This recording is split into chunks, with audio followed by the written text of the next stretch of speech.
저는 군인 남편의 월급을 꼬박꼬박 받으며 살아왔습니다. 그러던 어느 날 건강검진을 받으러 갔다가 의사 선생님이 제 차트를 보며 물었습니다. 이혼하셨네요? 저는 쓴웃음을 지었습니다. 그렇습니다. 저는 이혼당한 사실을 반년 동안 까맣게 모르고 있었던 겁니다. 그날 밤 저는 시어머니가 계신 요양원의 계약을 바로 해지했습니다. 그리고 밤새도록 차를 몰아 반신불수가 된 시어머니를 침대째 싣고 전 남편이 근무하는 군부대 정문으로 향했습니다. 다음 날 아침 그 인간은 새 여자와 혼인신고를 마치고 돌아왔습니다. 그리고 부대면회실 소파에 태연히 앉아있는 저와 제 시어머니를 발견했죠. 당신 어머니를 여긴 왜 데려온 거야? 그의 얼굴이 굳어졌습니다. 저는 차갑게 아직 잉크도 마르지 않은 그의 새 혼인관계 증명서를 테이블 위로 던졌습니다. 결혼했다며. 이제 당신 아들 된 도리는 다 해야지. 새아내라는 여자의 얼굴은 새빨개졌다가 새하얗게 질렸습니다. 그녀는 손에 쥔 혼인관계 증명서를 구겨질 듯 꽉 쥐었습니다. 그 꼴을 보니 속이 다 시원했습니다. 이제부터 시작이었습니다. 군대 내의 징계, 그리고 시어머니의 치료비는 저 두 사람을 제대로 된 지옥으로 몰아넣을 테니까요. 읍내 보건소는 늘 소독약 냄새와 흙먼지 냄새가 뒤섞여 맴돌았다. 나는 산부인과 진료실 앞 딱딱한 나무 의자에 앉아 있었다. 열 손가락으로 옷자락을 꽉 움켜쥔 손바닥에는 이미 식은땀이 흥건했다. 복도 밖으로는 사람들이 오가며 발소리, 기침소리, 아이들의 울음소리가 뒤섞여 혼란스러운 소음을 만들어냈지만 내 귀에는 아무것도 들리지 않았다.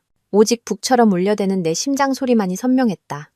나는 건강검진 결과를 기다리고 있었다. 의사는 내가 몸이 좀 허하고 기혈이 부족하니 제대로 된 몸조리가 필요하다고 했다. 이번에 둘째를 가질 수 있다면 강혜 씨가 조금은 기뻐해 주지 않을까? 그는 늘 부대가 바쁘고 아이는 천천히 가져도 된다고 말했다. 하지만 우리가 결혼한 지는 벌써 7년이 다 되어갔고 내 나이는 28이었다. 이대로 시간을 끌다가는 노산의 위험을 안게 될 터였다. 어쩌면 아이가 하나 더 생기면 이 삭막한 집이 조금은 더 가정처럼 느껴질지도 모른다. 그도 집에 더 자주 찾아올 핑계가 생길 테고. 허메려 씨. 하얀 가운을 입고 금태 안경을 쓴 젊은 여의사가 문을 열고 나왔다. 그녀의 손에는 내 검진 결과지가 들려 있었다. 나는 벌떡 일어섰다. 네, 저예요, 선생님. 나는 애써 환심을 사려는 듯 웃어 보였다. 그녀는 안경을 고쳤으며 내 얼굴을 한번 훑어본 뒤 손에 든 서류를 다시 들여다보았다. 미간이 살짝 찌푸려졌다. 결혼하셨죠? 심장이 덜컥 내려앉았다. 설마 심각한 문제라도 있는 건가? 나는 바싹 마른 입술을 열었다. 네, 맞아요. 남편이 직업 군인이라 지금은 부대에 있어요. 의사의 얼굴에 떠오른 의아함은 더욱 짙어졌다. 그녀는 서류를 뒤집어 컴퓨터 모니터를 가리켰다. 이상하네요. 가족관계 등록 시스템에는 혼인 상태가 이혼으로 나오는데요. 이혼. 그 두 글자는 맑은 하늘의 날벼락처럼 내리꽂혔다. 온몸이 그대로 굳어버렸고 피가 멎는 듯했다. 그럴 리가요. 뭔가 착오가 있을 거예요, 선생님. 제 남편 이름은 강혜, 직업 군인이에요. 저희 아주 잘 살고 있는데 어떻게 이혼을 해요? 나는 목소리를 높였다. 뱉어내는 단어 하나하나가 울음 섞인 신음처럼 터져나왔다. 내 반응에 놀랐는지 의사는 모니터를 내 쪽으로 돌리며 부드럽게 말했다. 직접 보세요. 시스템에 분명히 기록되어 있어요. 허메려 씨와 강혜라는 분은 반년 전에 이미 이혼 절차를 완료하셨다고요. 그녀는 이름과 주민등록번호를 다시 한번 대조했다. 모든 것이 일치했다. 이혼 신고일은 정확히 반년 전 6월 12일. 6월 12일 심장이 보이지 않는 손에 으스러져 끝없는 심연으로 내던져지는 기분이었다. 그날이 똑똑히 기억났다. 강혜가 아주 오랜만에 휴가를 나왔던 날이었다. 부대에서 가족관계 서류를 갱신해야 한다며 서류 몇 장에 서명을 해달라고 했다. 그는 서류 뭉치를 내밀며 서명할 곧 몇 군데를 손가락으로 가리켰다. 그의 목소리는 다정했지만 어딘가 재촉하는 기색이 있었다. 매려야 빨리 서명 좀 해줘. 그냥 행정서류야. 나 내일 일찍 복귀해야 해. 그때 나는 몸져 누운 시어머니의 몸을 닦아드리느라 정신이 없었다. 두 손에는 연고 냄새가 가득했다. 고개 한번 들지 않고 그가 가리키는 곳에 서명했다. 읽어보지도 의심하지도 않았다. 나는 그를 믿었다. 뼛속까지 깊이 새겨진 믿음이었다. 그는 나라를 지키는 군인이었고 나의 하늘이었다. 나 허매려가 어찌 그가 나를 해칠 것이라 상상이나 할 수 있었을까. 하지만 지금 와서 생각해보니 내가 펼쳐보지도 않았던 그 서류들은 한 장 한 장이 모두 비수였고 나는 내 손으로 직접 그에게 칼자루를 쥐어준 셈이었다. 온몸에서 피가 빠져나가는 듯했다. 서 있을 기력조차 없었다. 손에 들린 얇은 검진 결과지는 천근만근 바위처럼 무거웠다. 그 위에 적힌 글자 하나하나가 시뻘겋게 달군 바늘이 되어 눈을 찔렀다. 기혼이라는 글자 위에는 붉은 줄이 그어져 있었고 그 자리를 대신한 것은 이혼이라는 차가운 활자였다. 치욕과 분노가 쓰나미처럼 밀려와 순식간에 나를 집어삼켰다. 나는 진료실을 뛰쳐나왔다. 머리가 핑 돌고 세상이 기울어지는 것 같았다. 비틀거리며 복도밖 차가운 벽에 몸을 기댄 채 낡은 스마트폰을 꺼내들었다. 강희에게 전화하고 싶었다. 소리치고 싶었다. 이게 대체 무슨 일이냐고 따져 묻고 싶었다. 하지만 내 손가락은 통화 버튼 앞에서 덜덜 떨리며 멈춰섰다. 차마 누를 수가 없었다. 두려웠다. 전화기 너머로 그가 미리 준비해둔 뻔뻔한 거짓말을 늘어놓거나 혹은 더 최악의 경우 모든 것을 차갑게 인정해버릴까봐 문득 항상 외투주머니에 넣어두던 은행 카드가 생각났다. 군인 배우자에게 매달 지급되는 수당이 들어오는 카드였다. 나는 은행 앱을 열었다. 눈을 찌르는 숫자가 떠올랐다. 이번 달 수당이 사흘 전에 입금되어 있었다. 단 1원도 빠짐없이. 그는 법적으로 나와 반년 전에 이혼해놓고 여전히 내 이름을 팔아 이 돈을 태연하게 받아 챙기고 있었던 것이다. 아무 일도 없었다는 듯이. 하하하. 나는 복도 바닥에 주저앉아 미친 사람처럼 웃기 시작했다. 웃다가 눈물이 흘렀다. 나 허매려 집안의 모든 굳은 일을 도맡아 하고 반신불수 시어머니를 모시며 한 푼 두 푼 아껴가며 남편의 앞날이 빛나기만을 바랐다. 이 작은 가정이 더 나은 삶을 살 수 있기를 소망했다. 하지만 결과는 무엇인가? 나는 한마디 작별 인사도 설명도 없이 쓰레기처럼 버려졌다. 그런데도 이 바보 같은 나는 이미 마음이 떠나버린 남편의 발목을 잡겠다며 둘째를 가질 망상을 하고 있었던 것이다. 속이 울렁거렸다. 나는 입을 막고 화장실로 달려가 위에까지 다 토해냈다. 내가 토해낸 것은 비단 위장의 신물뿐만이 아니었다. 지난 7년간의 결혼 생활 동안 삼켜왔던 수많은 모욕과 피, 그리고 눈물이었다. 차가운 물을 얼굴에 끼얹자 정신이 조금 돌아왔다. 이대로 넘어갈 순 없다. 절대로. 나는 유령처럼 텅 빈 몸으로 집으로 향했다. 한여름의 햇살은 불처럼 땅에 쏟아졌고 길가의 잡초들도 모두 시들어 있었다. 하지만 나는 더위를 느끼지 못했다. 뼛속에서부터 기어나오는 한기만이 온몸을 감쌀 뿐이었다. 문을 열고 들어서자 집 안에서는 지독한 약 냄새와 지린내가 코를 찔렀다. 물. 시어머니 왕수금 여사가 침대에 누워 불분명한 소리로 신음했다. 반년 전 중풍으로 쓰러져 반신불수가 되신 후 말씀도 제대로 못하셨다. 모든 일상생활에 다른 사람의 도움이 필요했다. 나는 침대에 누워있는 쇠약한 노인을 텅 빈 눈으로 바라보았다. 기계처럼 다가가 따뜻한 물 한 잔을 따라 숟가락으로 조금씩 입에 넣어드렸다. 그녀의 흐릿한 눈동자가 나를 향했다. 무언가 말하고 싶은 듯 했지만 그저 하는 소리만 낼 뿐이었다. 이전에는 그녀가 불쌍하다고 생각했다. 그래서 온 마음을 다해 돌봤다. 밥을 떠먹여드리고 기저귀를 갈고 몸을 닦아드리면서도 단 한 번도 원망하지 않았다. 어쨌든 강혜는 그녀의 유일한 아들이었고 마지막 기댈 곳이었다. 그리고 나는 그의 아내였으니 시어머니를 모시는 것은 당연한 일이었다. 하지만 이 순간 그녀를 바라보는 내 눈에는 더 이상 애정도 연민도 남아있지 않았다. 나 허매려가 대체 무엇 때문에 텅 빈 이 집을 지키며 반신불수 노인을 돌봐야 한단 말인가. 그 남자는 다른 여자와 유유자적 새 삶을 시작했는데 나는 성인이 아니다. 마음속 분노는 잡초처럼 미친 듯이 자라났다. 모든 것을 명확히 조사해야 했다. 내 눈으로 직접 증거를 확인해야 했다. 군대는 기강이 엄격한 곳이다. 함부로 소란을 피울 수는 없었다. 우선 주민센터부터 시작해야 했다. 나는 옆집 장씨 부인에게 잠시 시어머니를 봐달라고 부탁한 뒤 가족관계 증명서와 신분증을 챙겨 읍내로 가는 버스에 올랐다. 주민센터는 에어컨 덕분에 시원했지만 그 냉기는 내 마음속 얼음장 같은 추위에 비할 바가 못 되었다. 나는 시체처럼 차가운 손발로 줄을 서서 내 차례를 기다렸다. 제 혼인 상태 좀 확인하고 싶은데요. 나는 쉬어버린 목소리로 창구에 서류를 내밀었다. 30대 중반으로 보이는 여직원이 서류를 받아들고 컴퓨터에 몇 자를 입력하더니 고개를 들어 나를 쳐다보았다. 그녀의 눈에 언뜻 동정심이 스쳤다. 허메려 씨 맞으시죠? 전산상으로 강혜 씨와는 올해 6월 12일에 이혼 신고가 완료된 걸로 나옵니다. 마지막 남은 한 조각 희망의 잔재가 그 한마디에 산산조각 났다. 혹시 이혼 합의서 좀 볼 수 있을까요? 나는 거의 애원하듯 말했다. 그녀는 잠시 망설이더니 전산 파일을 열어주었다. 모니터에 나타난 이혼 합의서는 비수처럼 내 눈에 밝혔다. 내용은 기가 막혔다. 양측은 감정 파탄으로 인해 자발적으로 이혼에 합의함.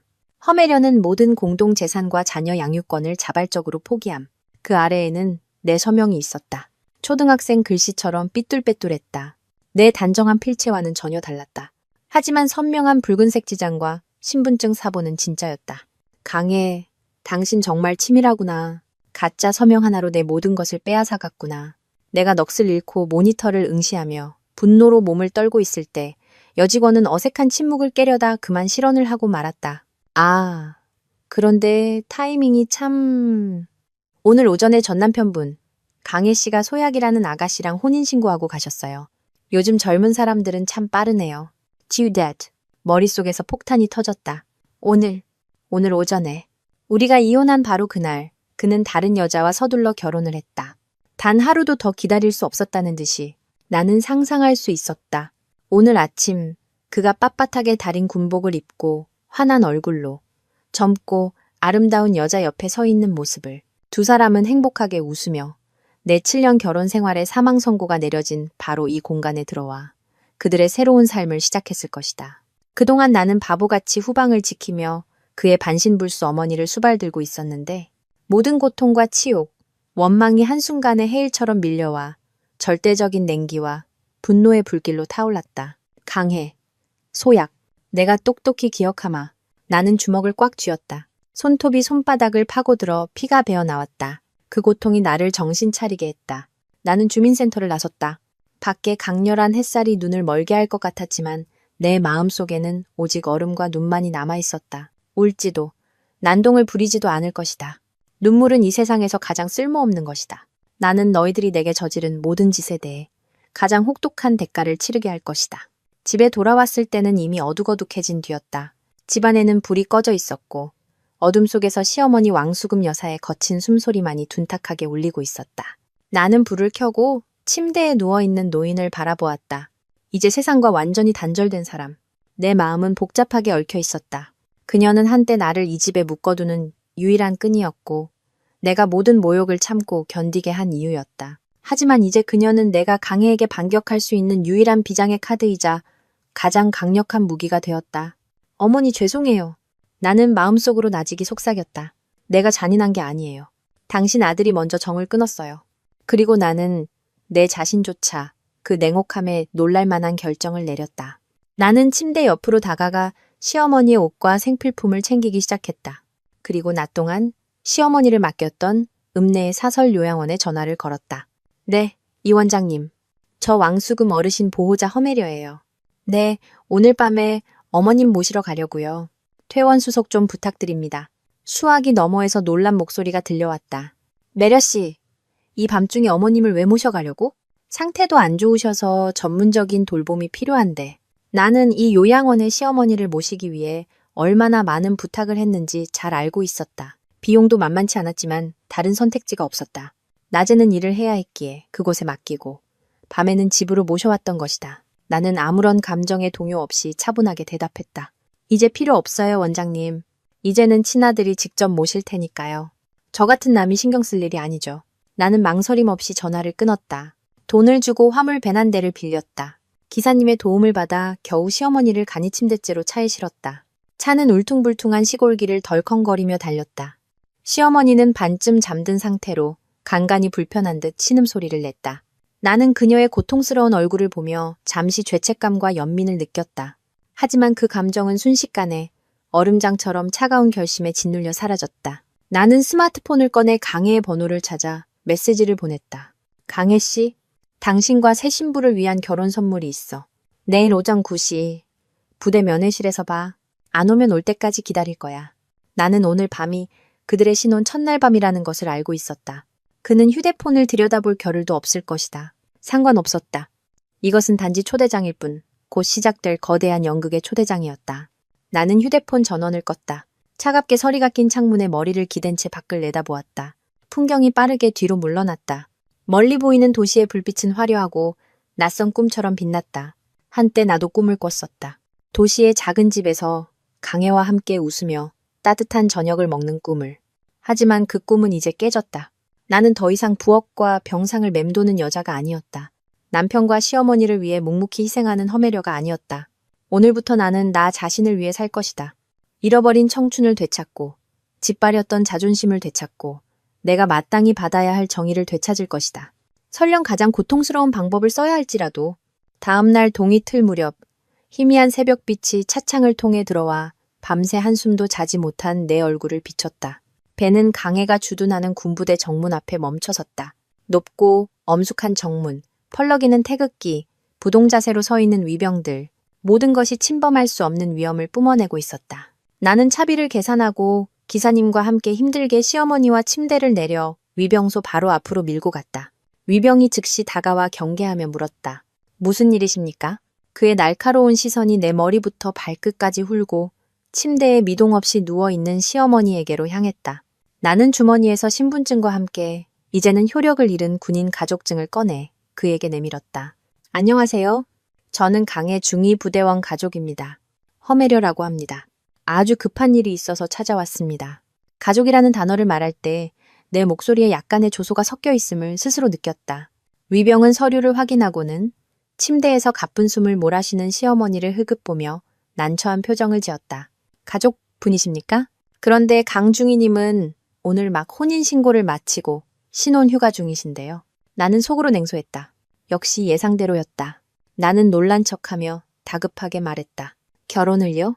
그럴 수가. 더더욱 만나야겠네요. 이분은 강중희님 친어머니세요. 위독하셔서 집안에 큰일이 났어요. 저 혼자서는 더 이상 감당할 수가 없어서 꼭 그 사람을 불러야 해요. 내 연기가 설득력이 있었는지 아니면 정말 금방이라도 숨이 넘어갈 듯한 시어머니의 모습 때문이었는지 위병은 지체 없이 상부에 보고했다. 약 20분 후 나는 면회실에서 기다리라는 허락을 받았다. 면회실은 크지 않았지만 깨끗하고 빛이 잘 들었다. 벽에는 국민을 위해 복무한다는 붉은색 표어가 걸려 있었다. 나는 시어머니의 침대를 방 한가운데 가장 눈에 잘 띄는 곳으로 밀어넣고 그 옆의자에 앉았다. 그리고 조용히 기다렸다. 내 전남편과 그의 새 아내가 오기를. 정확히 9시 면회실 문이 열렸다. 빳빳한 군복을 입은 강해가 들어섰다. 그의 어깨 위 계급장이 아침 햇살에 반짝였다. 그는 훤칠하고 잘생겼으며 기세등등했다. 마치 빛나는 후광을 두른 군인 영웅 같았다.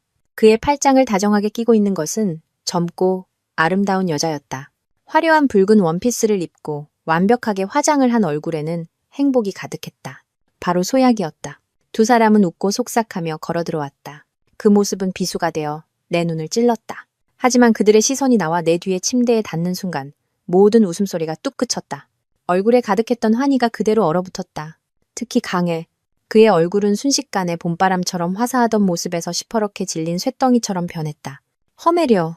그는 거의 이를 갈듯이 한 글자 한 글자를 입새로 겨우 비집어냈다. 그는 성큼성큼 내 앞으로 다가와 목소리를 낮췄다. 억누르지 못한 분노와 수치심이 가득한 목소리였다. 너 미쳤어? 어머니를 여긴 왜 데리고 온 거야? 나는 고개를 들어 그의 불타는 눈을 마주 보았다. 내 얼굴은 평온했다. 심지어 차가운 미소까지 머금고 있었다. 나는 대답 대신 들고 온 천 가방에서 서류 한 장을 조용히 꺼내 그의 앞에 탁 소리가 나게 내려놓았다. 그것은 붉은색이 선명한 혼인관계 증명서 사본이었다. 사진에는 그와 그의 곁에 있는 여자, 소약의 얼굴이 있었다. 강혜 씨, 결혼했다며. 축하해. 이제 아들로서 당신 어머니를 봉양할 의무를 다해주길 바라.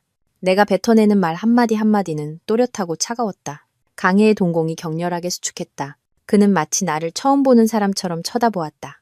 옆에 있던 소약도 고개를 숙여 증명서를 보더니 그 위에 찍힌 자신의 이름과 사진을 확인하고는 아름다운 얼굴이 새빨개졌다가 새하얗게 질렸다. 강혜의 팔을 잡고 있던 그녀의 손이 무의식적으로 힘껏 오므라들었다. 강혜는 증명서를 거의 구겨버릴 듯이 잡아챘다. 그는 나를 노려보았다. 그 눈빛에는 협박과 경고가 가득했다. 목소리는 더욱 낮아져 궁지에 몰린 짐승의 으르렁거림 같았다. 너 대체 원하는 게 뭐야? 원하는 게 뭐냐고? 나는 천천히 일어서서 그의 눈을 똑바로 쳐다보았다. 그동안 쌓아왔던 모든 억울함과 분노, 치욕이 이 순간 터져 나올 출구를 찾았다. 내가 묻고 싶네. 당신은 원하는 게 뭐였어? 강혜 씨, 당신 내 등 뒤에서 몰래 이혼 서류 처리하고 다른 여자랑 결혼했지. 나를 뭘로 본 거야? 이 집을 뭘로 본 거냐고. 내 목소리는 높지 않았지만 단어 하나하나가 망치가 되어 그들의 심장을 내리치는 듯했다. 당신은 허메려라는 아내가 있다는 명목으로 매달 꼬박꼬박 군인 배우자 수당을 타내면서 정작 나는 죽은 사람 취급했어. 자기 몸 하나 건사 못하는 반신불수 어머니를 쓰레기 버리듯 전처한테 떠넘겼지. 이제 당신은 새장가 들어서 예쁜 아내 품에 안았으니 당신 대신 효도할 새며느리한테 친어머니 모셔다 주는 게 당연한 거 아니야? 내 말이 끝나자마자 소약이 폭발했다. 무슨 소리야? 이혼? 수당? 그녀의 목소리는 날카로웠고 아름다운 얼굴은 충격과 분노로 일그러졌다. 그녀의 시선은 내 초라한 옷차림을 훑고 약 냄새와 지린내를 풍기는 침대 위의 노파에게로 향했다가 마침내 강혜에게로 돌아와 고정되었다. 그 순간 그녀는 모든 것을 이해했다. 자신이 능력 있고 전도유망한 남자를 잡았다고 생각했겠지만 실은 아내를 버리고 늙은 어머니에게 불효한 박정한 인간이었다는 것을. 그녀는 혼인관계 증명서 사본을 쥔 채 손마디가 하얗게 질리도록 떨었다. 나는 그들 사이에 균열이 생기는 것을 똑똑히 보았다. 당황하고 부끄러워 어쩔 줄 모르는 그들의 꼴을 보니 마음속에서 거의 병적인 복수심이 끌어올랐다. 강해, 소약, 이건 시작에 불과해. 이제 막 서막이 올랐을 뿐이야. 앞으로 너희들을 기다리는 건 훨씬 더 많을 테니 면회실의 공기는 내 말 한마디에 얼음장처럼 차가워졌다. 강혜의 얼굴은 파랗게 질렸다가 하얗게 변했고 이마에는 푸른 힘줄이 돋았다. 그는 폭발하고 싶었지만 이곳은 군부대였다. 사방에 눈과 귀가 널려 있었다. 그는 감히 소란을 피우지 못했다. 그저 나를 찢어 죽일 듯이 노려볼 뿐이었다. 소약은 완전히 우아하고 도도한 모습을 잃었다. 그녀는 강혜의 팔을 붙들고 거세게 흔들며 날카롭게 따졌다. 강혜 씨, 똑똑히 말해봐. 이게 다 무슨 일이야?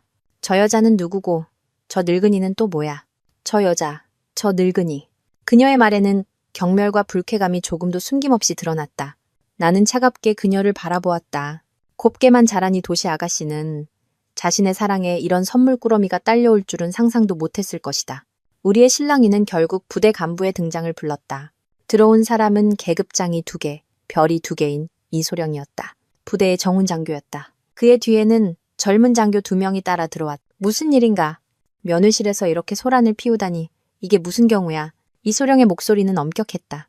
지도부를 본 강혜는 마치 구명줄이라도 잡은 듯 황급히 한 걸음 나서서 경례했다. 보고 드립니다. 이소령님, 제 개인적인 가정사입니다. 약간의 오해가 있어서 바로 처리하겠습니다. 그는 아무 일도 아닌 것처럼 상황을 무마하려 애썼다. 오해? 나는 속으로 비웃었다. 이 지경에 와서도 포장을 하려 들다니. 나는 그가 거짓말을 둘러댈 틈도 주지 않고 앞으로 나섰다.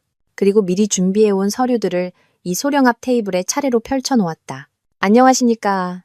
소령님, 저는 강혜 중위의 전처, 허메려라고 합니다. 나는 우리 2사람의 이혼 확인서 사본을 펼쳐 강혜와 소약의 새 혼인관계 증명서 사본 옆에 나란히 놓았다. 그리고 시어머니의 진단서와 병원 기록을 꺼내놓았다. 이것은 저와 강혜 씨의 이혼 서류입니다. 반년 전에 처리되었지만 저는 전혀 모르고 있었습니다. 이것은 오늘 오전에 그가 발급받은 새 결혼 증명서입니다. 그리고 이것은 그의 어머니, 왕수금 여사님의 병원 기록입니다. 반신불수 상태로 거동이 불가능하십니다. 나는 고개를 들어 차분하지만 단호한 눈빛으로 이소령을 똑바로 쳐다보았다. 오늘 제가 온 것은 소란을 피우기 위함이 아닙니다. 단 3가지만 묻고 싶습니다. 첫째, 강혜 중위는 혼인관계가 유효한 기간 동안 다른 여성과 부적절한 관계를 맺었습니까? 저를 속여 이혼 서류에 서명하게 한 뒤 바로 다른 여자와 결혼한 것이 군 기강과 군인 윤리에 위배되는 행위가 아닙니까? 둘째, 이혼 후에도 제 명의를 이용해 군인 배우자 수당을 계속 수령한 것은 명백한 부정수급 행위가 아닙니까? 셋째, 친아들이면서 반신불수 어머니를 방치하고 모든 책임을 전처에게 떠넘긴 것이 군인의 품격에 맞는 행동입니까? 내 말 한마디 한마디는 못이 되어 강혜의 죄목판에 정확히 밝혔다. 이 소령과 뒤에 있던 2 장교는 서류들을 하나씩 살펴보며 표정이 점점 굳어갔다. 미간의 주름이 깊어졌다. 강혜의 얼굴은 이제 시퍼런 것을 넘어 잿빛이 되었다. 그의 입술은 파르르 떨렸지만 한마디도 내뱉지 못했다. 그는 아마 상상도 못했을 것이다. 자기 앞에서 순한 양처럼 굴던 여자가 이렇게 냉정하고 조리 있게 자신을 치욕의 기둥에 못 박아 버릴 줄은. 소약도 정신이 나간 듯했다. 그녀는 끼어들어 내가 질투심에 거짓말을 하고 있으며 자신들의 결혼을 망치려 한다고 소리쳤지만 이 소령은 그녀를 차갑게 쏘아볼 뿐이었다. 여성분께서는 조용히 해주시길 바랍니다. 부대에는 부대의 규율이 있습니다. 저희가 명확히 조사하겠습니다. 그의 엄한 눈빛에 소약은 즉시 입을 다물었다. 얼굴이 새빨개졌지만 더 이상 아무 말도 하지 못했다. 이 소령은 한 장교에게 강해를 옆방으로 데려가 따로 조사하라고 지시했다. 그리고 내게로 몸을 돌려 한결 부드러워진 목소리로 말했다. 허메려 씨, 제기해 주신 문제들은 저희가 매우 중요하게 받아들이고 있습니다. 부대를 믿어주십시오. 저희가 공정하고 엄격하게 조사하여 처리하겠습니다. 그는 침대에 누워있는 왕수금 여사를 보며 말했다. 어머님께서는 저희가 우선 부대 의무실로 모셔 군의관이 상태를 확인하고 돌보도록 조치하겠습니다. 안심하십시오. 나는 고개를 끄덕였다. 마음속에 무거운 돌덩이가 절반은 내려간 기분이었다. 감사합니다, 소령님. 제게는 단 한 가지 요구가 있습니다. 강혜 씨가 자기 어머니의 치료비, 요양비, 간병비 등 모든 비용을 전적으로 책임지게 해주십시오. 부대 차원에서 감독하여 제 합법적인 권리를 보호해 주시길 바랍니다. 그것은 그가 져야 할 법적, 도덕적 의무입니다. 저희가 그렇게 조치하겠습니다. 이 소령이 엄숙하게 말했다. 얼마 지나지 않아 군의관들이 와서 조심스럽게 시어머니의 침대를 밀고 나갔다. 끌려가는 강혜와 분노의 발을 동동 구르면서도 어쩔 줄 몰라 하는 소약을 보며 내 마음속에서는 아주 오랜만에 느껴보는 해방감이 차올랐다. 나의 첫 번째 수. 나는 제대로 두었다. 강혜, 소약. 당신들의 좋은 날은 이제 끝났어. 강혜가 조사를 위해 직위 해제되었다는 소식은 군부대 내에 삽시간에 퍼져나갔다. 모두가 부러워하던 유능한 청년 장교, 앞날이 창창하던 그는 순식간에 수군거림의 중심이 되었고 도덕적 스캔들의 주인공이 되었다. 그는 사무실에 갇혀 몇 번이고 진술서를 써야 했고 지도부의 엄한 질책과 징계위원회의 얼음장 같은 질문에 직면해야 했다. 생전 처음 느껴보는 압박감과 두려움이었다. 그가 자랑스러워하던 군인으로서의 경력은 이제 짙은 어둠에 휩싸였다. 그가 지친 몸을 이끌고 소약과의 신혼방으로 돌아왔을 때 그를 기다린 것은 새 신부의 따뜻한 위로가 아니라 날카로운 울음소리와 욕설이었다. 강해, 이 사기꾼, 날 속였어? 소약은 손에 잡히는 대로 쿠션과 베개를 그에게 집어던졌다. 당신 이혼했고 자식도 없고 집안도 간단하다고 했잖아. 근데 이게 뭐야? 전처가 반신불수 시어머니를 데리고 부대까지 찾아오게 만들어? 내 체면이 뭐가 돼? 온 부대 사람들이 날 보고 눈먼 여자라고 저런 배신자의 불효자식을 남편으로 얻었다고 비웃고 있단 말이야. 그녀의 울음 섞인 절규는 날카로웠다. 정성 들여 한 화장은 눈물과 범벅이 되어 분노로 일그러진 얼굴을 드러냈다. 그녀는 이제야 깨달은 것이다. 자신이 결혼한 상대가 유망주가 아니라 거대한 불구덩이였다는 것을. 화려한 장교 사모님의 꿈은 시작도 하기 전에 더럽고 지저분한 난장판으로 변해버렸다. 그녀를 더욱 견딜 수 없게 만든 것은 이제부터 자기 몸 하나 건사 못하는 반신불수 시어머니를 짊어져야 한다는 사실이었다. 강혜는 그녀의 욕설에 머리가 깨질 듯 아팠다. 그는 그녀를 안으며 달래려 애썼다. 소약아, 내 말 좀 들어봐. 네가 생각하는 그런 게 아니야. 허매려는 그냥 시골 여자야. 내가 잘 되니까 일부러 와서 회방 놓는 거라고. 나한테 손대지 마. 소약은 혐오감 가득한 얼굴로 그를 밀쳐냈다. 그 여자가 누구든 상관없어? 문제는 지금 당신 어머니야. 어떻게 할 건데? 계속 부대 의무실에 눕혀둘 거야? 그 짐덩어리 언제 치울 거냐고. 그건 강혜는 말문이 막혔다. 그에게 무슨 뾰족한 수가 있겠는가. 그의 머릿속에는 내가 다시 어머니를 모시고 가주었으면 하는 황당한 생각이 스쳤지만 그 생각은 입 밖으로 나오자마자 소약의 격렬한 반대에 부딪혔고 더 큰 부부싸움으로 번졌다. 그들의 신혼 첫날 밤은 서로를 향한 욕설과 비난 속에서 끝이 났다. 한편 나는 부대에서 마련해준 영우의 숙소에 임시로 머물게 되었다. 방은 깨끗했고 온수도 나왔으며 개인 화장실도 있었다. 시골의 낡은 집과는 비교도 안 될 만큼 좋은 조건이었다. 매일 담당 간부가 찾아와 조사 진행 상황과 왕수금 여사의 건강 상태를 알려주었다. 나는 매우 겸손하고 협조적인 태도를 보였다. 멋대로 묻거나 소란을 피우지 않았다. 그저 기다릴 뿐이었다. 조사 결과를. 나는 부대에서 분명 강혜의 재정 상태를 조사할 것이라 믿었다. 아니나 다를까 이틀도 채 되지 않아 이소령이 직접 나를 찾아와 혼인 기간 중의 수입과 지출에 대해 상세히 물었다. 나는 작은 수첩을 내밀었다.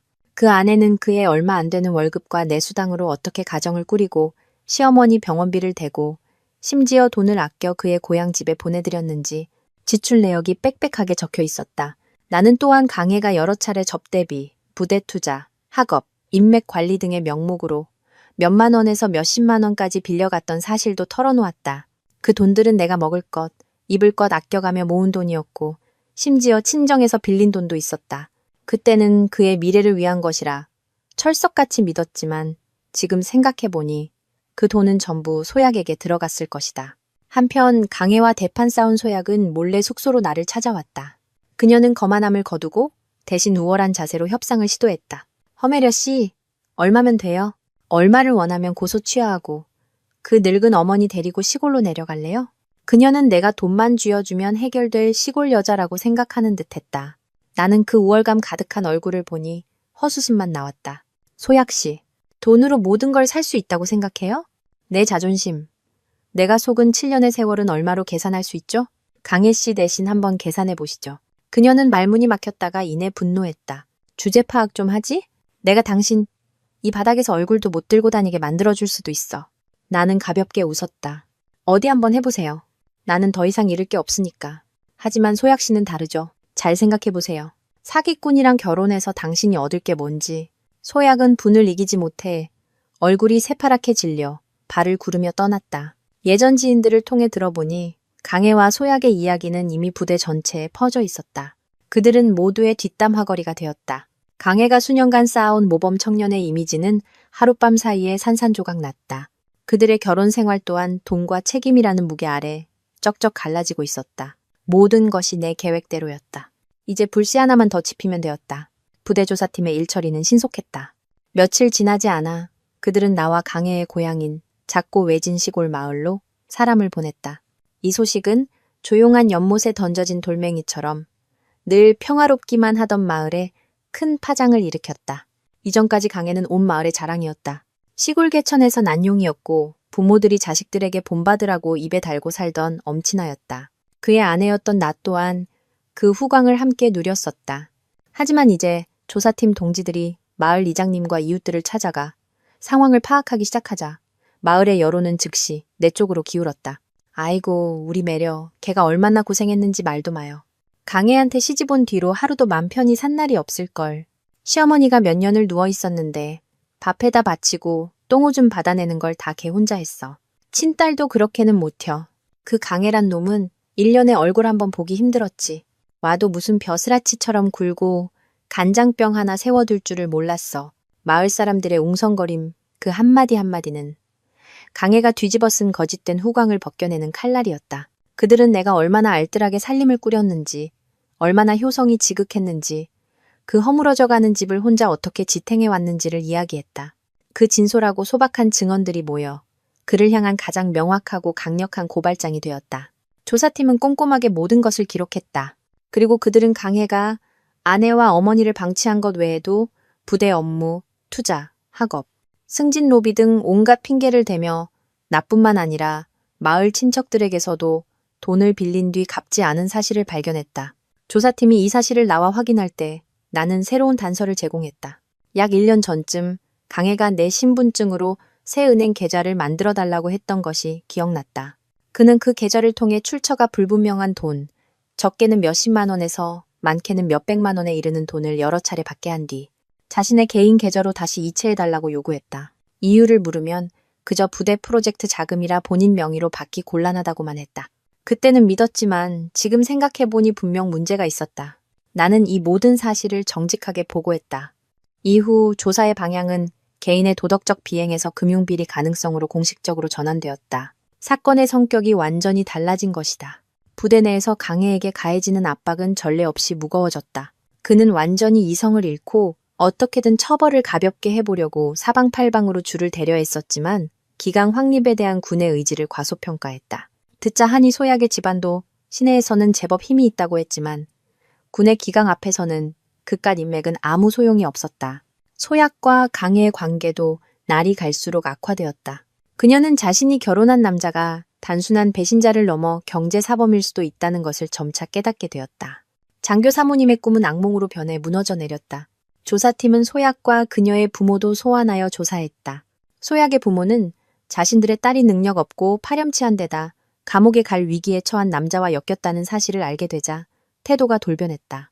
그들은 소약에게 연루되지 않도록 강혜와의 관계를 하루빨리 정리하라고 압박하기 시작했다. 영의 숙소 창문으로 햇볕 아래 훈련받는 병사들의 모습이 보였다. 내 마음은 이상하게도 평온했다. 몇 년 만에 처음으로 자유를 느꼈다.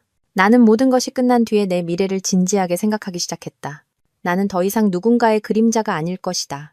누구를 위해 살지도, 누구의 운명에 얽매이지도 않을 것이다. 이제부터 내 인생은 오직 나 자신이 결정한다. 조사가 깊어질수록 강혜의 모범적인 얼굴에 씌워져 있던 가면이 한 겹 한 겹 무자비하게 벗겨졌다. 그가 공들여 쌓아 올린 우수군인, 적극적인 동지의 이미지는 산산조각 나고 있었다. 남은 것이라고는 가식과 좀스러움, 이기심과 비열함뿐이었다. 나는 똑똑히 알고 있었다. 그가 징벌받을 날이 바로 눈앞에 다가왔다는 것을. 최종 판결은 내가 생각했던 것보다 더 빨리, 그리고 내가 희망했던 것보다 훨씬 더 철저하게 내려졌다. 일주일이 넘는 정밀조사 끝에 부대 징계위원회는 강혜에 대한 공개적인 처리 결정을 내렸다. 그날 부대는 전장병을 소집하여 징계위원회를 열었다. 나는 참석할 수 없었지만 바로 그날 오후 이소령이 직접 숙소를 찾아와 내게 결과를 통보해 주었다. 그는 부대 전 장병이 지켜보는 앞에서 징계위원장이 직접 강혜에 대한 징계 결정문을 낭독했다고 전했다.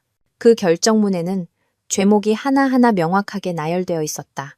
조직 기만, 부정한 수단을 이용하여 이혼 절차를 진행함, 도덕적 해이, 혼인 기간 중 불륜을 저지름, 사기 및 횡령, 군인 배우자 자격을 허위로 유지하여 부당수당을 수령함, 가족에 대한 무책임, 친모에 대한 부양 의무를 고의로 회피함, 금융 비위, 직위를 이용하여 출처불명의 자금을 수수함. 죄목 하나하나가 강혜가 그토록 자랑스러워하던 경력에 내리쳐진 망치였고 그의 모든 것을 박살냈다. 최종 결론은 전직위 해제, 불명예 전역 및 군적 박탈. 그가 부당하게 수령한 모든 수당은 환수 조치하며 금융비위 혐의에 대해서는 민간사법기관에 이첩하여 처리한다. 군적 박탈. 군인의 명예를 목숨보다 소중히 여기는 사람에게 그것은 사형 선고나 다름없었다. 이소령의 말에 따르면 판결이 공표될 때 한때 모범장교로 칭송받던 강혜는 연단 위에서 종이장처럼 하얗게 질린 얼굴로 서 있었다고 한다. 다리가 후들거려 그 자리에서 쓰러질 뻔했다고.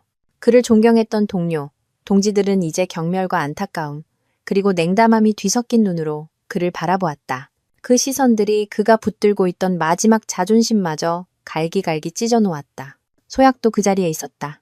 그녀는 새 신부라는 명목으로 앞자리에 앉아 있었지만 죄목이 하나씩 낭독될 때마다 넋이 나간 듯 얼굴이 창백해지고 온몸을 부들부들 떨었다고 한다. 그때서야 그녀는 자신이 결혼한 남자가 얼마나 끔찍한 인간인지 제대로 깨달았을 것이다. 장교 사모님이 되어 상류층에 진입하려던 그녀의 꿈은 잿더미가 되어 흩어졌다. 회의가 끝난 후 사람들의 말에 따르면 소약은 미친 사람처럼 강혜에게 달려들어 때리고 욕하며 자기 인생을 망친 사기꾼이라고 울부짖었다고 한다. 며칠밖에 되지 않은 그 우스꽝스러운 결혼은 결국 치욕과 비극 속에서 막을 내렸다. 왕수금 여사에 대해서는 부대 측에서 명확한 처리 방안을 내놓았다. 강혜는 친모의 치료 및 요양에 관한 모든 비용을 의무적으로 부담해야 하며 이 비용은 부대의 감독하에 그의 퇴직금에서 직접 공제하여 집행될 것이다. 나는 이소령의 통보를 들으며 상상했던 것만큼의 통쾌함은 느끼지 못했다. 그저 이상할 정도로 평온하고 가벼운 마음뿐이었다. 마치 수년간 나를 올가매던 족쇄를 풀고 마침내 자유를 얻은 사람처럼 나는 깊은 숨을 내쉬며 말했다. 제게 정의를 찾아주신 부대에 감사드립니다. 이소령은 진심 어린 존경의 눈빛으로 나를 바라보았다. 허메려 씨, 그동안 너무 많은 고통을 겪으셨습니다. 당신은 정말 강인한 여성입니다. 당신이 하신 일은 모든 군인과 그 가족들에게 경각심을 일깨우는 교훈이 될 것입니다. 그날 오후 소약의 가족들이 도시에서 황급히 달려왔다.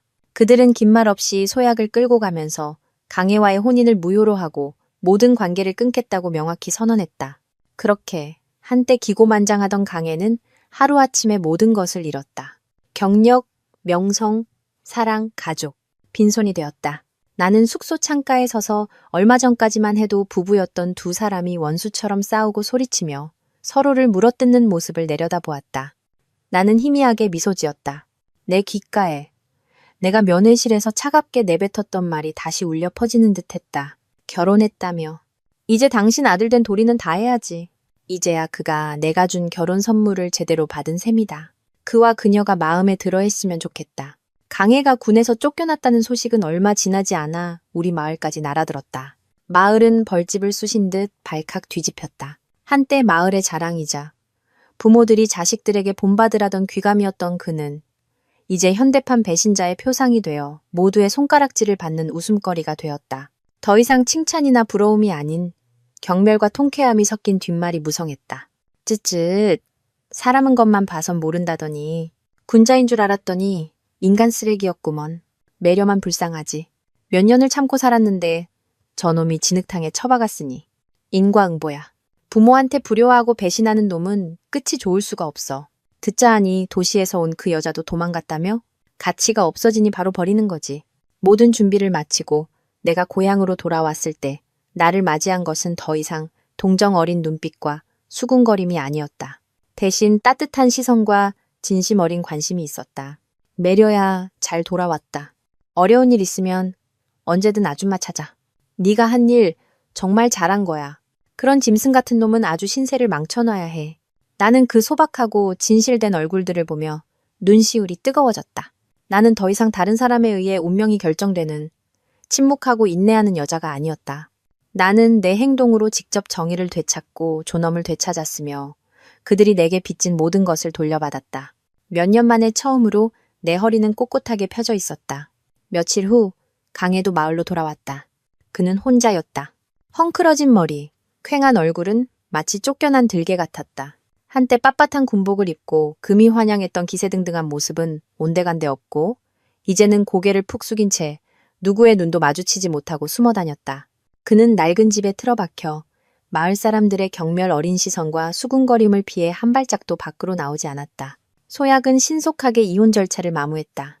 듣기로는 소약의 집안에서 연루되는 것을 피하기 위해 주도적으로 상당한 금액의 위자료를 지불하고 그 우스꽝스러운 결혼 생활을 깨끗이 정리했다고 한다.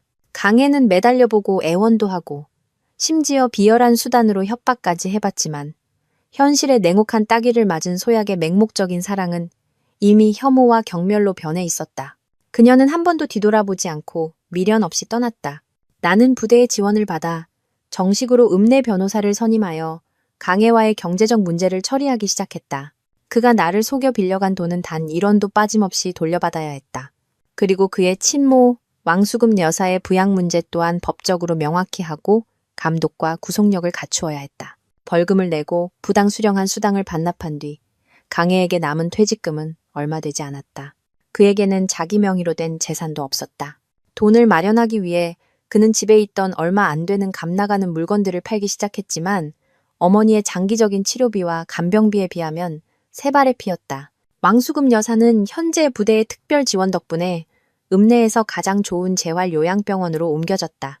강해는 법과 군의 규율에 묶여 정기적으로 어머니를 방문하고 매달 요양비를 지불해야 했다. 그는 친모에 대한 모든 책임을 져야 했다. 나는 그녀를 한번 찾아갔었다. 그녀는 깨끗한 침대에 누워 있었고 생활 환경은 눈에 띄게 개선되었지만 눈빛은 여전히 공허했다. 간호사는 강해가 찾아와 침대 앞에서 무릎 꿇고 통곡했지만 그녀는 아무런 반응도 보이지 않았다고 했다. 아마 그녀의 마음속에서 그 아들은 이미 오래전에 죽었을지도 모른다. 나는 이 모든 것을 내가 한때 온 마음을 다해 사랑했던 한 남자가 뼛속까지 발가벗겨져 버림받고 자신의 과거에 의해 산채로 묻히는 과정을 하나하나 지켜보았다. 동정심은 들지 않았다. 조금도. 모든 것은 인과응보였다. 그는 제 손으로 자기 인생을 망가뜨렸다. 그리고 나는 그곳에서 벗어났다. 나는 더 이상 그와 관련이 없었다. 아내도 가족도 짐도 아니었다. 모든 것이 끝날 때가 된 것이다.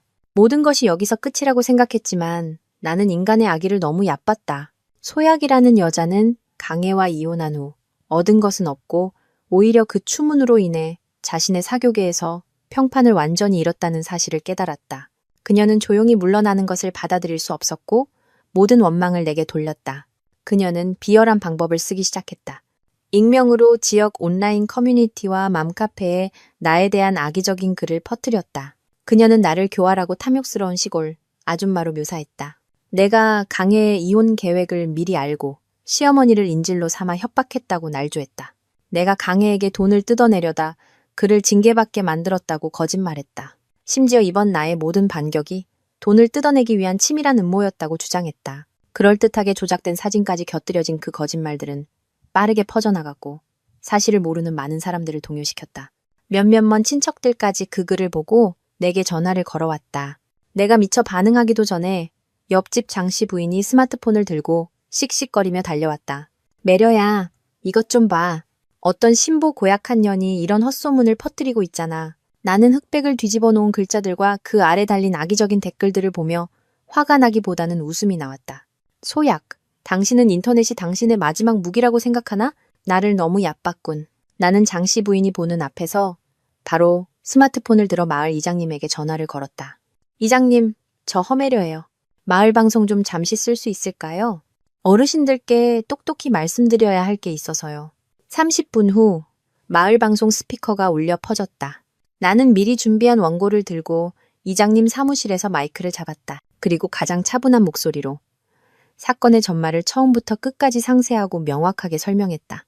이어서 부대 직인이 선명하게 찍힌 징계 결정문 사본을 한 글자도 빠뜨리지 않고 그대로 읽어내려갔다. 방송을 마친 후 나는 그 사본을 마을 회관 앞 게시판, 가장 눈에 잘 띄는 곳에 직접 붙였다. 하얀 종이 위에 검은 글씨, 붉은 직인, 쇠보다 단단한 증거였다. 모든 헛소문은 공식 문서 앞에서 초라하고 우스꽝스러워졌다. 마을 방송은 진실을 마을 구석구석까지 전파했다. 마을 카톡 단톡방은 더욱 뜨거웠다. 너도 나도 내 편을 들며 헛소문을 퍼뜨린 자를 욕했다. 소약의 악랄한 반격은 내게 흠집 하나 내지 못하고 오히려 그녀 자신과 강혜의 얼굴에 정통으로 나라가 밝혔다. 마을에서 두 사람의 평판은 나락으로 떨어졌다. 나는 여기서 멈추지 않았다. 변호사에게 자문을 구했다. 변호사는 강혜가 내 명의를 도용해 부당하게 수령한 군인 배우자 수당은 내가 전액 돌려받을 권리가 있으며 사기 이혼과 혼인 중 불륜에 대해 정신적 피해 보상 위자료를 청구할 수도 있다고 말했다. 나는 1초도 망설이지 않았다. 즉시 증거를 첨부하여 소장을 제출했고 사본을 부대와 법원에 모두 발송했다. 나는 그에게 똑똑히 알려주고 싶었다. 그가 내게 빚진 것은 단 1원도 빠뜨릴 수 없다고. 이 소식이 강혜의 귀에 들어가자 그는 완전히 패닉에 빠졌다. 그는 이제 빈털터리에 어머니 요양비까지 짊어져야 하는데 돈이 어디서 나겠는가. 그는 사람을 통해 예정을 생각해서라도 손을 높이 들었다가 가볍게 내려달라, 즉 용서해달라는 말을 전해왔다. 예정? 그 말을 들은 이기가 찼다. 그가 나를 속여 이혼 서류에 서명하게 하고 다른 여자와 놀아날 때 그는 예정을 기억이나 했던가. 나는 사람을 시켜 말을 전했다. 법정에서 봅시다. 내가 과거에 보여줬던 온순함과 친절을 그는 그저 만만하고 약한 것으로 여겼을 뿐이다. 이런 인간에게는 가장 날카로운 칼날로 아프게 하고 두렵게 하고 평생 기억하게 만드는 것이 유일한 방법이다. 내 인생은 과거를 하나씩 벗겨내고 정과 이치의 빚을 모두 청산한 후에야 마침내 완전히 새로운 장을 넘기게 되었다. 나는 환수받은 수당과 부대에서 지원해준 인도적 지원금을 합쳐 마을 입구에 오랫동안 비어있던 작은 집을 빌렸다. 깨끗하게 청소하고 페인트칠을 새로 한 뒤 작은 식당을 열었다. 가게 이름은 간단하게 매련의 식당이라고 지었다. 나는 수년간 부엌에서 갈고 닦은 모든 솜씨를 발휘했다. 고소한 비빔국수, 푸짐한 짜장밥, 속이 꽉 찬 만두와 진한 국물, 거기에 몇 가지 밑반찬과 장아찌를 더했다. 재료는 신선했고 가격은 합리적이었으며 맛은 두말할 필요도 없었다. 가게는 금세 입소문이 나 우리 마을뿐만 아니라 이웃 동네까지 유명해졌다. 나는 매일 새벽같이 일어나 반죽을 하고 재료를 손질했다. 바쁜 일상은 과거를 돌아볼 틈조차 주지 않았다. 맛있게 식사하며 연신 칭찬하는 손님들을 볼 때마다 내 마음속에서는 전에 없던 따뜻함과 안정감이 차올랐다. 나는 돈을 모아 운전도 배웠다. 처음으로 낡은 소형 트럭을 직접 몰고 읍내 도매시장에 물건을 사러 가던 날, 나는 핸들을 꽉 쥔 세월에 거칠어진 내 두 손을 보며 울컥했다. 이제부터 나는 누구의 눈치도 보지 않고 누구에게도 의지하지 않는다. 내 인생의 운전대는 바로 내가 잡는다. 마을 청년들은 내 장사가 잘 되는 것을 보고 라이브 방송과 온라인 판매 방법을 가르쳐 주었다. 나는 놀랍도록 빨리 배웠다. 내가 직접 만든 향토 특산물과 포장 음식을 팔기 시작했는데 놀랍게도 불티나게 팔렸다. 내 삶은 점점 더 바빠졌고 또한 풍요로워졌다. 내 얼굴의 미소는 날이 갈수록 많아졌고 진실해졌다. 나는 더 이상 소심하고 인내심 강하던 군인 안의 험해려가 아니었다. 오늘의 나는 빛나고 자신감 넘쳤다. 나는 매달 하루는 시간을 내어 요양원에 계신 전 시어머니 왕수금 여사를 찾아갔다. 부드러운 음식을 좀 사들고 가서 몸을 닦아드리고 옆에 앉아 이런저런 이야기를 들려드렸다. 그녀가 아무 말도 하지 못하더라도 강해 때문도 의무감 때문도 아니었다. 그저 내 마음속 마지막 남은 인간적인 도리를 지키기 위함이었다. 강해와 소약의 소식은 간간히 들려왔다. 강해는 쫓겨난 뒤 안정적인 수입도 없고 빚더미에 올라 이리저리 떠돌며 산다고 했다. 빚쟁이에게 맞아 다리가 부러졌다는 소문도 들렸다. 이제는 공사판에서 자빌이나 하며 근근히 살아간다고. 매달 퇴직금에서 꼬박꼬박 빠져나가는 어머니의 요양비는 그의 등을 짓누르는 태산 같을 것이다. 한때 자신을 세련된 도시 여자라 여겼던 소약은 이혼 후 명예를 잃고 생활고에 시달리다. 결국 자신보다 20살이나 많은 남자에게 재혼했다고 한다. 그의 자식들과 끝없는 갈등 속에서 도도했던 모습은 온데간데 없고 억척스러운 아줌마가 되었다고. 모든 것은 그들이 치러야 할 대가였다. 나는 더 이상 아무런 감흥도 없었다. 그들의 이야기는 오래전에 나와 상관없는 일이 되었다. 나는 내 삶을 살았고 날마다 더 나아졌다. 어느 날 오후 나는 예전 부대로부터 편지를 받았다. 시어머니의 요양비 명세서 사본이었다. 항목 하나하나가 명확하게 기재되어 있었다. 나는 그 종이를 들고 마음이 한없이 평온해지는 것을 느꼈다. 그것이야말로 내가 직접 싸워서 얻어낸 보장이었다. 2년 후 매련의 식당은 더 이상 마을 입구의 작은 식당이 아니었다. 나는 읍내 가장 번화한 거리에 가게를 얻어 밝고 아늑한 큰 식당을 열었다. 상표 등록을 마쳤고 프랜차이즈 시스템을 열었다. 나는 우리 군 전체에서 손꼽히는 창업 성공 신화의 주인공이 되었다. 나는 읍내에 집을 사서 부모님께서 편히 노후를 보내시게 했다. 작은 장학재단을 만들어 우리 마을에 가난하지만 공부 잘하는 아이들을 후원했다. 시어머니께는 강해가 내는 비용 외에 내 돈으로 간병인을 추가로 고용해 더 세심하게 돌보도록 했다. 누구를 위해서가 아니라 내 마음이 편하고 싶어서였다. 듣자 하니 강해가 한번 마을로 나를 찾아오려 했다고 한다. 하지만 깔끔한 옷차림으로 차를 몰고 직원들에게 단호하게 지시하는 내 모습을 보고는 감히 다가오지 못했다고. 우리는 이미 서로 다른 세상의 사람이었다. 소약은 갈수록 비참해졌다는 소문만 들려왔다. 어느 맑은 오후 나는 예전 부대로부터 감사 편지를 받았다. 편지에서 지도부는 내가 군인의 아내로서 가족을 위해 헌신했던 세월을 기리며 정의를 위해 용감하게 일어선 것에 대한 존경을 표했다. 햇살이 창문을 통해 가게 안으로 따스하게 쏟아져 들어왔다. 나는 즐겁게 식사하는 손님들과 바쁘게 움직이는 직원들을 바라보며 입가에 평온하고 만족스러운 미소를 지었다. 수많은 풍파를 겪은 내 인생은 마침내 찬란한 햇살을 맞이했다. 험해려라는 이름의 인생은 이제야 비로소 진짜 시작이었다.